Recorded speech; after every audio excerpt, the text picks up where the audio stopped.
Hey, what's going on, guys? Diamond Game here. In this video, I go 70-7 on Nuketown with my XPR, and that's really all I have to say about this gameplay.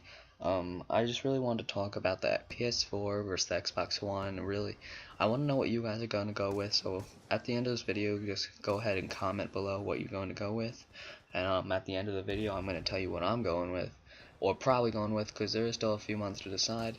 Alright, so let's get right into this. Starting with the PS4, some cool features it does have is it doesn't always have to be connected. Like, I do know the Xbox One did fix that. They don't always have to be connected, but they do have to be connected sometimes. I'll get to that later in the video. But yeah, it never has to be connected really, so I mean you can play offline whenever you want. But a downside to it does not come with the PS4 camera, so you're gonna have to pay like $60. I think the price is for that, so that's not that bad because it is sold for $100 less than the Xbox One. So you are kind of, well, you're not, yeah, you're saving money there. You are saving money because the Xbox One, it does come with the Kinect, but it's like 500, and I guess the PS4 is like 400, so you're gonna be paying 460 altogether if you do want the camera. I mean, you don't really need the camera, but yeah. So the Xbox, it does come with the Kinect, which is a pretty cool thing. But then again, it is $100 more, so that is a little bad for the people that are on a budget for this. And I know this is probably gonna be a really big thing on a Christmas list or for someone. So if you're on a budget, I guess the PS4 would be the best for you.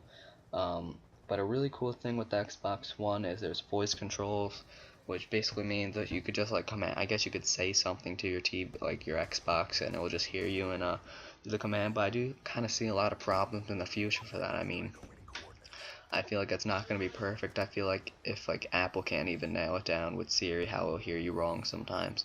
Like I feel like that might be annoying for some people, that they will be talking to their thing, or that, well, I mean the Xbox One, and then it's just not going to understand what they're saying. So that might be a downside for some people. But I don't know. It might surprise me, and it might work pretty well. But I'm pretty excited for that feature. Another cool thing is it can act like a cable box, and that's a really cool feature for the people that don't really watch TV, but when they do, they don't feel like getting off the Xbox or something. And that's actually just a cool feature in general, because I mean everyone wants to be able to do that. It's just really cool just seeing the new technology in the gaming network. Yeah, so I think there is going to be price. Well, there's, yeah, I think someone says it's gonna be like $7 a month. I'm not really sure about that price. Like, don't really take that seriously because I'm not really that sure about it. But it's probably not gonna be that high of a price. And right now I'm just gonna talk to you guys about the shared features. They both are not backwards compatible, which kind of sucks. So basically you're not gonna be able to play any of your old games, and it kind of sucks because I have the PS3 and the Xbox 360. And overall with the consoles, I mean that's like $700, and then with games total, I've definitely spent over $1,000, and that kind of just really sucks that you're not gonna be able to play them again on the Xbox One or PS4. So I guess if you're gonna go sell them, I guess go sell them now, because in a few months they're not gonna be worth anything. Oh, and by the way, the Xbox One is being released the day before Thanksgiving, which is the 27th of November, and as of right now, I don't know the release date for the PS4. Yeah, so they both have a 500 gigabyte memory, which is pretty cool, because even though I think with the Xbox One you have to download every single game to your console, but that's not gonna be too bad because, well, yeah, 500 gigabytes. I mean, unless you buy a lot of games, that's not gonna be a big worry for you guys. They both also have cloud storage. I've never really used cloud storage. I don't know if they have it on the PS3 right now, but as of right now on the Xbox, I've never used it. I guess that's just an extra like 500 megabytes of memory for you to use. They also are gonna both be Blu-ray. Now that's like the PS3 already did have Blu-ray, and I do know that, but the Xbox One I don't think it did. So that's gonna be a big improvement for the Xbox. What else do they have? They both, I mean, with the hard drive. Now, with the Xbox One, you're not gonna be able to remove that, which I don't know why you would want to. I guess for the people that want a better hard drive, which if you know how to do that, that's sick, good for you. But I don't know about anyone else. With PS4, I think it's a user removable. I'm not sure if I think I did read that somewhere. And with external storage, the PS1 I mean, the PS4, I know you can use external storage, but with the Xbox One, you can use the a USB. And now I'm going to tell you what I'm going to be going with. I'm probably going to be going with the Xbox One. I know it's a lot more money, and it kind of sucks that it's a lot more money, but the reason I'm going with it is because my past with Sony, it hasn't been that good. At first, when I, like, my first, like, console between the Xbox One and the the Xbox 360 and the PS3, I got the PS3 first for, like, my birthday, and then it broke, sadly, and that kind of devastated me, being like a 10-year-old kid. That ruined it for me, like going 2 weeks without it. So we like shipped it back to Sony, and it took them like 2 weeks to get there and get it back. And like I said before, just being a 10-year-old, that just really sucked. While you couldn't play with your friends, playing like zombies and stuff like that and Call of Duty. And yeah, so they shipped it back to us, and I was excited to play it, and they sent me back the same broken one, and that just pissed me off. I mean, that really pissed me off. So I had to wait another 2 weeks to send it back to them and then get it back, which really, really ruined like 4 weeks of like a 10-year-old's life, because it just kind of sucks going without video games, not being able to play with your friends on the weekends. So basically, I just kind of relied on going out and hanging out with my friends to talk to them, because at that time I didn't have like a phone or anything. Yeah, so after those like 4 weeks, I finally got it back, and I was happy to play, and like they sent me back like a new one or a refurbished one, I'm not really sure, but it was working fine. And then a few months down the road, it broke again. So we sent it back, and then I ended up asking my mom if I could just get a 360, because it's just the PS3 is just not working out for me. And a couple weeks later, I ended up buying the Xbox 360, and ever since then, it's been fine. It's been working well for me.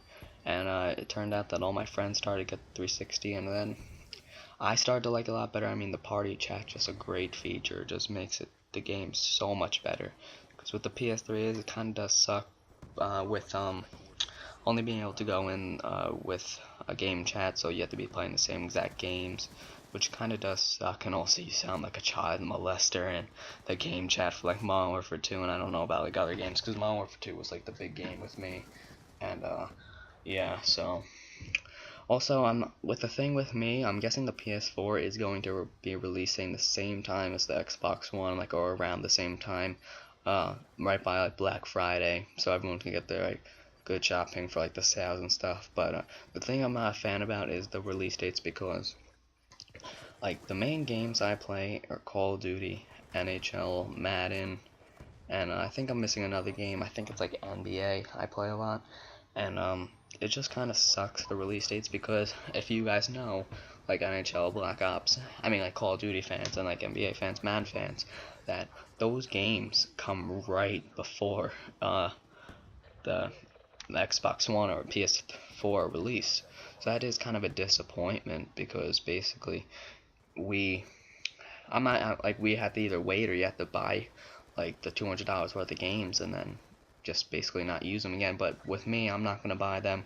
I'm going to wait till I get the Xbox One. I find no reason in playing it for like a month and then just not being able to return them to GameStop, because it's not even worth giving games back to GameStop. I mean, go in the day, buy like a new game like Halo, next day I'll give you like $9 for it. I mean, it's just not worth it. It's just really not worth it. I mean, if you're going to go sell your games, I mean, get like a bundle of like 10 games and go sell it on eBay, and like people will pay for it. I mean, you could probably sell it for a lot more than GameStop will end up giving you. And oh yeah, I don't know if I said this in the beginning, because I think I might have forgotten to, but if I did, I'm sorry. But if you're going to sell your games, or PS3 and Xbox 360, like I know I did say that you should sell them now, if you're going to sell them at all.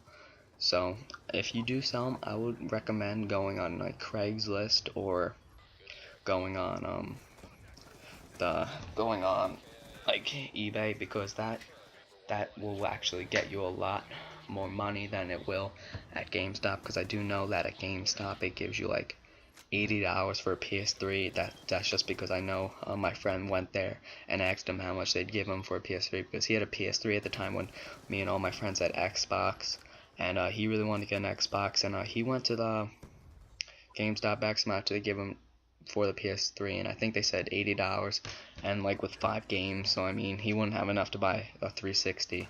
And what he ended up doing is selling it on eBay or Craigslist. I'm not really sure. I think it was Craigslist because I think he told me his brother met up with the guy to get the money and give him the PS3 and the games. Now he ended up, I think, getting $280 for it, which is not a really bad deal. I mean, he also then went on Craigslist and bought the Xbox 360, and he still had some money left over, and he did get a free game thrown in. So I'm not really that sure if Craigslist is the way to go for you guys, but I mean it is gonna give you a lot more money, and that's all what most people want. I mean, they want the money back so they can buy new things, more updated things for everyone, like everyone else has.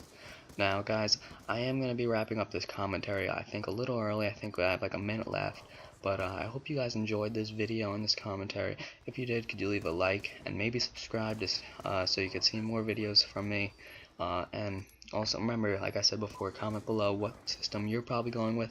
Like I said, I'm probably going with the Xbox One, but we still have a few months to decide. That's basically it. Please rate, comment, and subscribe, and I'll talk to you guys later. See ya.